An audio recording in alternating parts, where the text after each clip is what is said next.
Salut à toutes et à tous, aujourd'hui je vous emmène à Lanzarote avec mon copain et mes parents pour le tout premier vlog de cette chaîne. Pour cette première journée, on est arrivé à l'aéroport de Paris-Orly à 4h du matin pour décoller à 7h. Après 3h30 de vol, nous sommes arrivés à l'aéroport de Lanzarote à 10h. On est allé directement récupérer la voiture qu'on a louée avant de partir pour nos 4 jours sur place. Pour que vous puissiez retrouver tous les endroits où nous sommes allés, où on a mangé ainsi que les prix, vous trouverez en barre d'infos ce que j'appelle un carnet de voyage avec toutes les informations nécessaires pour que vous puissiez organiser votre propre voyage. Pour notre première visite, on est allé au musée de la maison paysanne de César Manrique, qui est un artiste et architecte écologiste originaire de Lanzarote. C'est un acteur majeur qui est très attaché à son île natale, c'est pour ça qu'il a marqué beaucoup de monde avec son architecture en intégrant l'art et la nature, parce qu'il prône un urbanisme durable et refuse la bétonisation touristique. Il s'inspire beaucoup du paysage volcanique en utilisant les grottes et les coulées de lave dans ses constructions, ce qui peut parfois rappeler Gaudi ou l'architecture vernaculaire. Manrique privilégiait les matériaux locaux comme la pierre volcanique noire, le bois brut, l'enduit blanc à la chaux, le verre et le fer forgé. Sur l'île, on retrouve sa palette de couleurs qui est le blanc pur pour les façades, ça permet de refléter la lumière et de ne pas avoir trop chaud. C'est aussi un symbole de pureté sur les îles Canaries. Vous avez le noir volcanique donc pour les sols, le bleu cobalt pour certains détails en référence à l'Atlantique, le vert cactus pour les boiseries et parfois du rouge pour tout ce qui est œuvres et sculptures. Concernant la maison paysanne, elle a été créée en hommage à la culture rurale traditionnelle de Lanzarote en 1960. Elle a été conçue pour mettre en valeur l'architecture, les savoir-faire et les modes de vie des paysans sur l'île à l'époque. C'est un hommage qui permet de rappeler que malgré un climat qui est plutôt aride et un sol volcanique qui est assez difficile à travailler, ils ont réussi à faire vivre l'agriculture locale.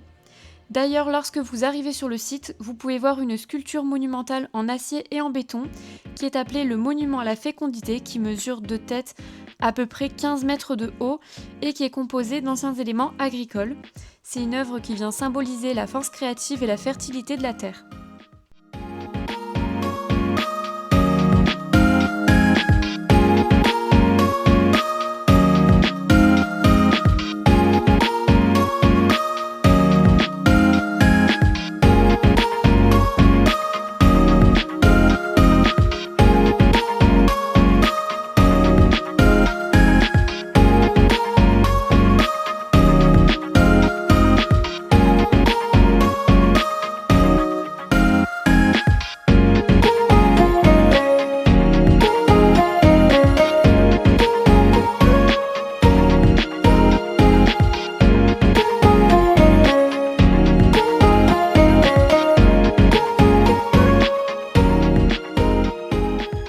Pour finir, quand vous vous baladez dans le musée, vous pouvez trouver des ateliers d'artisanat traditionnels comme la poterie, le travail du cuir ou une exposition d'outils agricoles.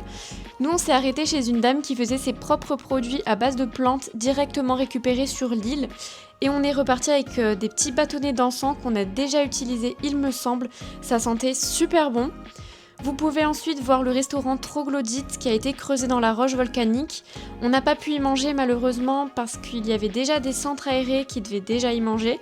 Mais on a mangé dans une partie qui faisait un peu plus maison traditionnelle et franchement ça restait top.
deuxième visite, on est allé dans la vieille ville de Teguise, donc là c'était un moment un peu plus chill sans avoir de choses précises à visiter. On est donc allé dans une boutique d'aloe vera qui est une plante très utilisée là-bas. D'ailleurs, j'ai pris un produit pour le visage qui permet d'avoir une meilleure hydratation de la peau. J'en suis super contente et en plus on peut commander en France, donc ça c'est cool. On est ensuite rentré dans l'église de Teguise qui avait à ce moment-là été réaménagée pour exposer des produits locaux. Et enfin, on est allé visiter le musée du timbre qui est un petit instrument à cordes emblématique des Canaries. Donc on a pu voir toute une collection, comment a été fabriqué cet instrument et on a pu voir les jardins qui étaient vraiment super beaux avec énormément de plantes.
Troisième visite, on a visité la fondation de César Manrique, qui est une institution culturelle située à Taïch.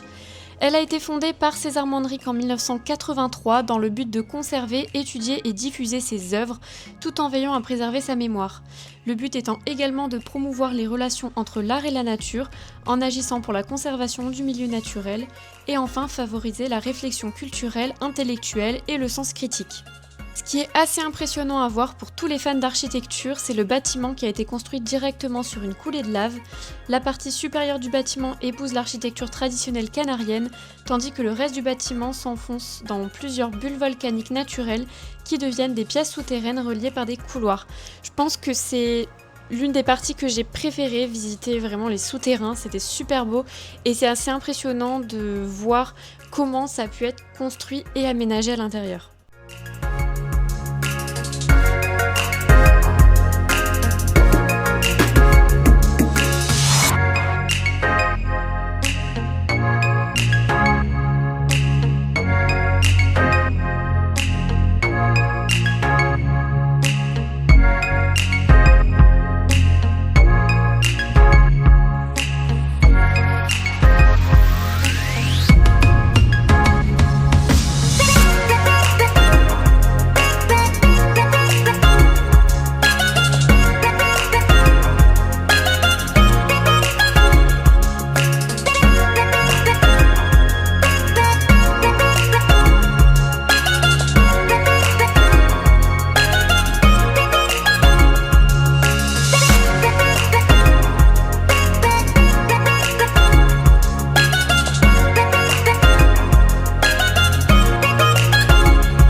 Pour notre troisième et dernière visite de la journée, on est allé visiter le musée Lagomar, qui est aussi appelé la maison d'Omar Sharif.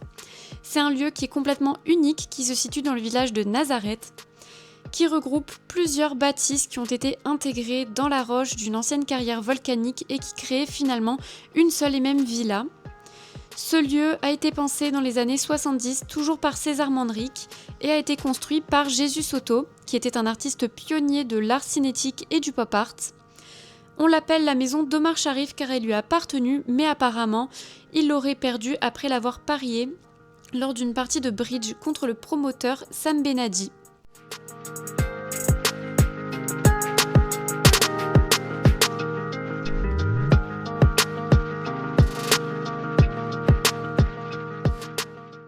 En 1997, cette bâtisse est devenue un musée, un centre culturel et un restaurant-bar. Je pense que c'est l'un de mes lieux préférés, c'est toujours ultra impressionnant de voir des constructions aussi atypiques que celle-ci.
deuxième journée, on a commencé les visites par le parc national des volcans du Timanfaya.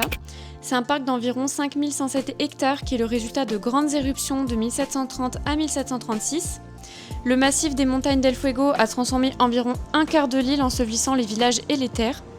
Sur place, vous pouvez faire plusieurs activités. Nous, par exemple, on a fait la route des volcans. C'est un circuit en bus de 14 km qui est encadré par le parc et qui dure environ 40 minutes. Moi, ce que je vous conseille, c'est de réserver vos billets à l'avance parce qu'à l'entrée du parc, il y a quelqu'un qui vient contrôler vos billets et qui vous autorise ensuite à rentrer dans le parc. Si vous n'avez pas vos billets, vous allez devoir attendre pour prendre vos billets, sachant que juste après, vous allez devoir attendre dans votre voiture parce qu'il y a la queue pour arriver jusqu'au parking. Et ça, c'est juste l'étape un peu chiante de la visite. Concernant le circuit de bus, il est payant, mais bien sûr, je vous mettrai tous les prix dans le carnet de voyage. Malgré le fait qu'il soit payant, sinon vous voyez des choses que vous ne pouvez pas voir si vous ne faites pas le tour en bus ou peut-être une randonnée encadrée. Je pense que vous voyez des choses différentes si vous faites la randonnée. Et en plus dans le bus vous avez des explications en français et ça c'est plutôt pas mal pour comprendre toute l'histoire de Lanzarote, comment ça a pu arriver, toutes ces coulées de lave, etc. Concernant la faune et la flore, lorsque vous faites le tour du bus, vous pouvez voir les premiers pas de la recolonisation végétale qui est dominée par le lichen, les succulentes, les buissons épineux et certaines espèces de cactus, fougères et des oiseaux faucons. Parce que lorsque vous arrivez autour du parc, vous voyez que le paysage change complètement. On est sur de la roche volcanique qui a enseveli la terre. Et encore actuellement, lorsqu'on est sur le volcan, les températures sous la surface peuvent atteindre 593 degrés Celsius. Donc forcément, pour la recolonisation végétale, c'est un peu compliqué.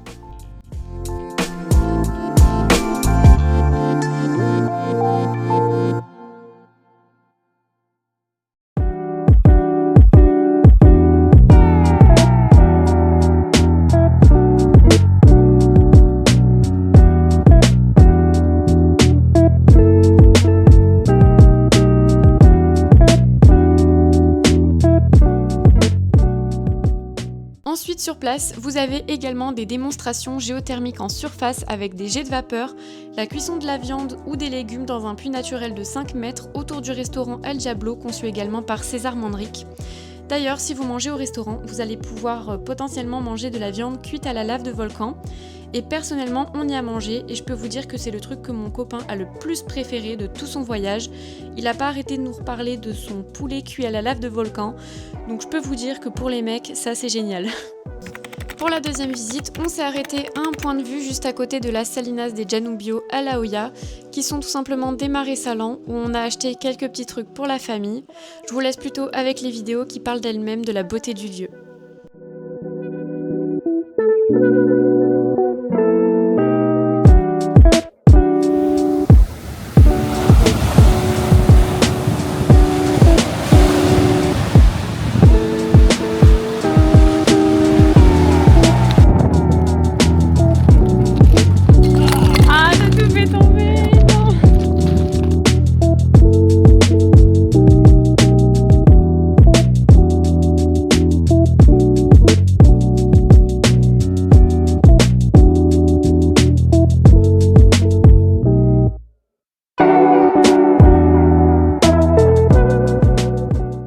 Ensuite, on s'est arrêté à la piscine naturelle de Las Brenas. C'est un endroit magnifique, vous pouvez déposer votre voiture et ensuite y aller à pied. Donc c'est pas très loin de là où on gare les voitures, mais après vous devez descendre sur un espace qui est très rocheux pour accéder à la piscine. Mais franchement, ça vaut largement le coup. En plus, on a vu des crabes beaucoup trop mignons. Et après, on a vu les vagues se jeter sur les rochers, c'était super beau. Et en plus de ça, ça fait du bien de se poser un moment et de pas trop enchaîner les visites, de souffler un peu et juste de profiter du moment.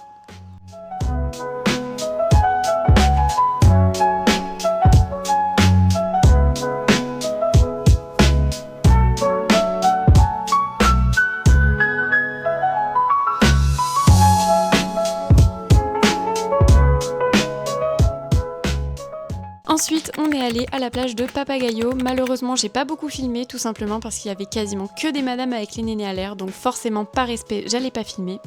D'ailleurs, mesdames, si vous êtes jalouses, n'emmenez jamais vos copains là-bas. Pareil pour le soir, j'ai pas beaucoup filmé non plus, puisqu'on est allé à Recife se balader pour un moment familial. Pour la première visite de ce 3e jour, on est allé à la Cueva de los Verdes. Encore une fois, j'ai pas pu filmer à l'intérieur parce qu'il y avait pas mal d'endroits où c'était interdit. Sinon, c'est un impressionnant tunnel volcanique qui a été formé il y a environ 25 000 ans pendant l'éruption du volcan Corona. Sur place, on peut visiter 1 km sur les 8 km de tunnel et vous pouvez voir tout ce qui est canaux de lave, stalactites de magma et plein d'autres choses qui sont dites secrètes par le guide. Pour la deuxième visite, on est allé à Llameos del Agua qui a été aménagé dans un tube volcanique formé par l'éruption du volcan Corona. Le terme Llameo ici vient désigner l'ouverture naturelle dans le toit du tube qui a permis de créer cet espace qui mêle aujourd'hui nature et architecture. Sur place, vous pouvez voir plusieurs choses comme Llameo Chico qui est l'entrée, qui est accessible par un escalier en spirale en pierre et en bois qui vient révéler progressivement l'intérieur. Vous avez le lac souterrain qui est une étendue d'eau salée qui abrite des crabes aveugles albinos qui sont aujourd'hui en voie de disparition. Vous pouvez voir ensuite Llameo Grande qui est une zone extérieure aménagée avec un jardin et une piscine naturelle blanche qui est magnifique. Juste à côté, vous avez l'auditorium qui a été creusé dans la roche. Et enfin, vous avez la Casa de los Volcanes qui est un musée interactif sur la géologie volcanique de Lanzarote et l'histoire du site qui a été inauguré en 2023. Vous avez également un restaurant où on a d'ailleurs mangé le midi et qui offre des plats locaux.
Ensuite allé au Mirador del Rio, c'est un point de vue qui est magnifique, on a franchement adoré pour faire des photos etc, c'était génial.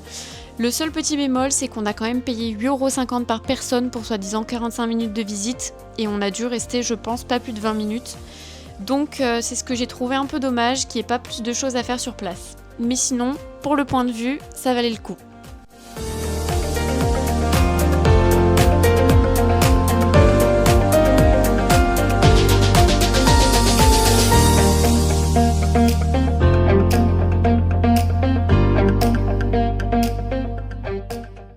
Ensuite aller à la palmeraie de César Manrique, je pense que c'est l'endroit que j'ai le plus aimé de ce voyage. César Manrique a récupéré un ancien corps de ferme qu'il a rénové en 1986 à Aria.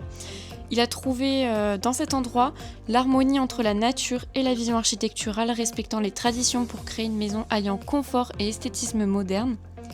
Contrairement à la fondation de Taïch, cette maison est beaucoup plus intime et sobre. En 2013, sa maison a finalement été ouverte au public, nous permettant de découvrir l'endroit où il a fini sa vie, resté intact depuis son décès. Concernant les espaces, ils ont été conçus pour que la lumière naturelle filtre doucement à travers les fenêtres, ce qui crée une atmosphère reposante. Les miroirs sont placés dans les pièces pour les agrandir visuellement. Les salles de bain sont végétalisées pour créer une continuité entre l'extérieur et l'intérieur. Les meubles ont souvent été dessinés par Mandrick en mélangeant la modernité et l'artisanat. Dans la déco, on peut voir qu'il aimait les objets du quotidien et l'artisanat traditionnel, qu'il réinterprétait avec une esthétique plus minimaliste. Lors de cette visite, vous pouvez aussi visiter l'atelier où il peignait qui a également été laissé tel quel. On y voit encore ses pinceaux, ses palettes, ses croquis, ce qui est super émouvant et ce qui donne finalement cet effet un peu hors du temps, donnant la sensation que l'artiste peut revenir d'un instant à l'autre. Le jardin entoure la maison sans clôture nette pour donner une sensation de continuité entre l'intérieur et l'extérieur, pour montrer que l'architecture devait toujours écouter le paysage sans jamais s'imposer brutalement.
You are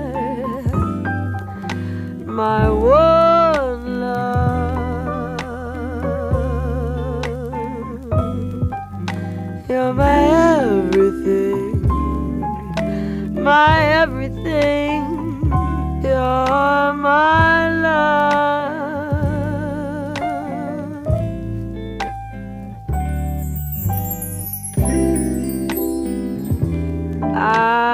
You are my one love.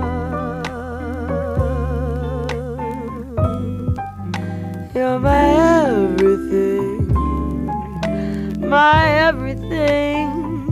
You're my love.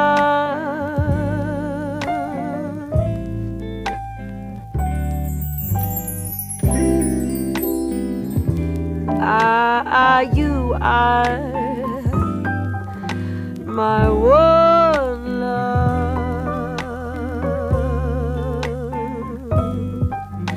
You're my everything, my everything. You're my love.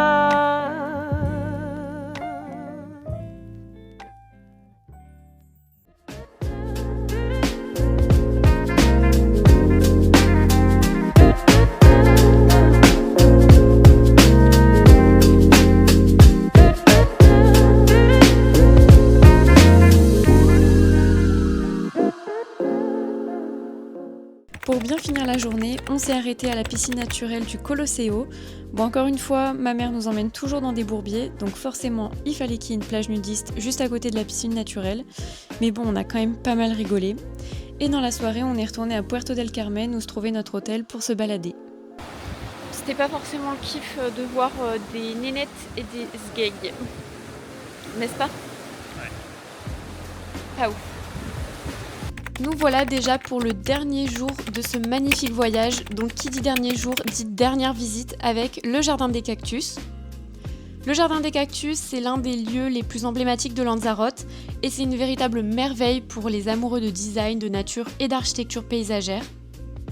Concernant les points clés sur le jardin, on est encore une fois sur une création architecturale de César Manrique qui a su transformer cette ancienne carrière de cendres volcaniques en un espace artistique et botanique. Le jardin abrite plus de 4500 spécimens de cactus provenant de nombreux pays, car lors de la visite de la Fondation Manrique, on apprend qu'il a visité énormément de pays comme l'Amérique, l'Afrique, les îles Canaries, etc.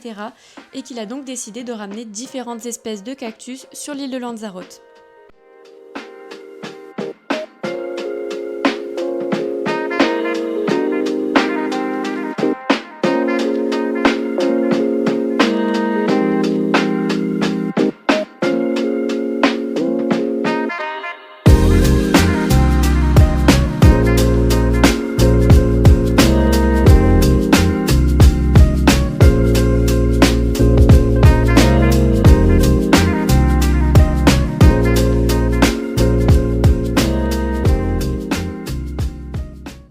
Côté architectural, le jardin est en forme d'amphithéâtre, ce qui donne une perspective assez unique qui met en valeur la beauté sculpturale des cactus.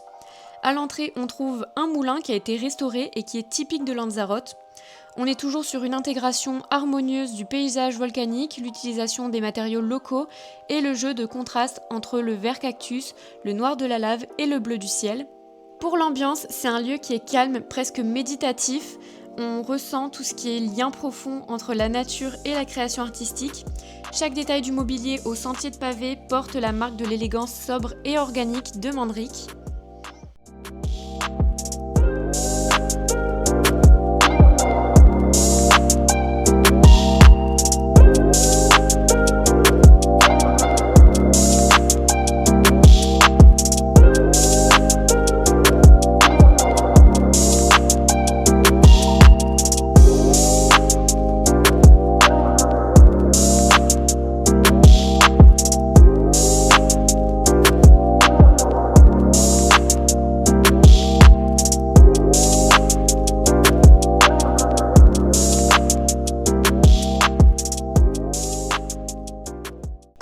être à 14h à l'aéroport, ma mère avait prévu que l'on mange un brunch sur place.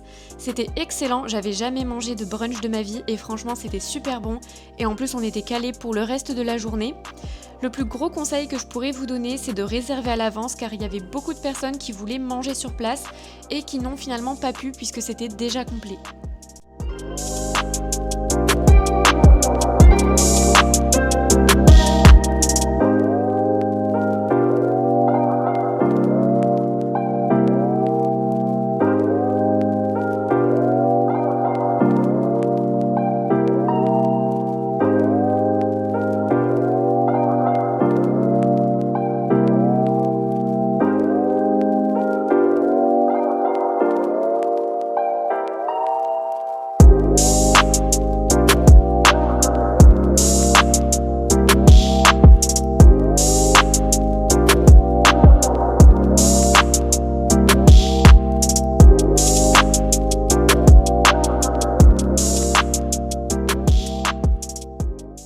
Comme on avait loué une voiture, on est allé la redéposer une fois arrivé à l'aéroport.